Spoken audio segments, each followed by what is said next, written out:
বাংলার ভূমি easy print Chrome extension ব্যবহার করে কিভাবে অটোমেটিক্যালি অফিস কপি বা আরওআর পর্চা বের করতে পারবেন সেটির বিস্তারিতভাবে আজকে দেখাবো।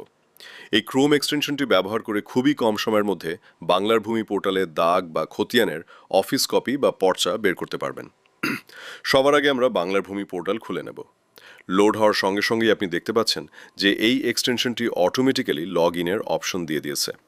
এবার আমরা ক্যাপচা এবং ওটিপি দিয়ে এখানে লগ কাজটি করার জন্য আপনার ব্রাউজারে বাংলার ভূমি easy print Chrome extension download করতে হবে। বাংলার ভূমি ইজি প্রিন্ট এই ক্রোম এক্সটেনশনটি ডাউনলোড করার জন্য গুগল ক্রোম বা মাইক্রোসফট এজ ব্রাউজারে এসে সার্চ করবেন বাংলার ভূমি ইজি প্রিন্ট, যেমনটা আপনি স্ক্রিনে দেখতে পাচ্ছেন। এটি সার্চ করার পরে সবার প্রথমে যে রেজাল্ট আসবে ক্রোম ওয়েব স্টোর এবং লেখা থাকবে বাংলার ভূমি ইজি প্রিন্ট, এটি ক্লিক করবেন। ক্লিক করার পরে আপনাদের সামনে এরকম পেজ খুলে যাবে।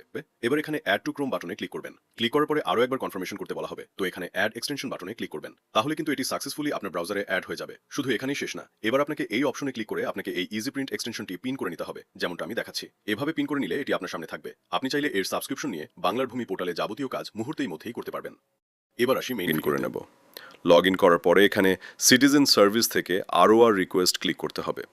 তার আগে আমাদের কাজকে সহজ করার জন্য আমরা এক্সটেনশনে ক্লিক করে এখানে যে আরওআর পিআই এর অপশন আছে সেখানে বাই ডিফল্ট নাম, বাবার নাম এবং ঠিকানা সেভ করে নিতে হবে।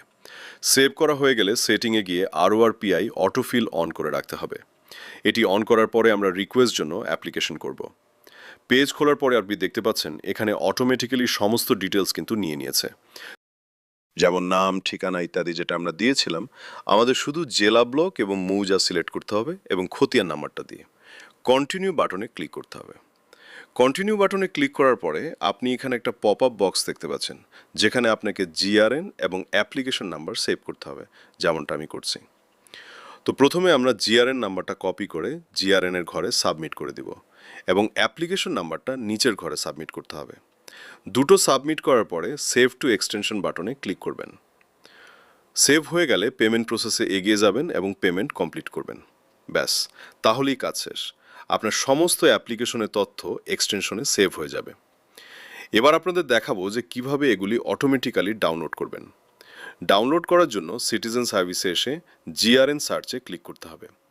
পেজটি ওপেন হওয়ার পরে এক্সটেনশনে ক্লিক করে জিআরএন এর ঘরে গিয়ে চেক অল জিআরএন স্ট্যাটাস বাটনে ক্লিক করার সাথে সাথেই আপনার অটোমেটিক্যালি সার্চ এবং ডাউনলোড হতে শুরু করবে, যেমনটা আপনি আমার স্ক্রিনে দেখতে পাচ্ছেন।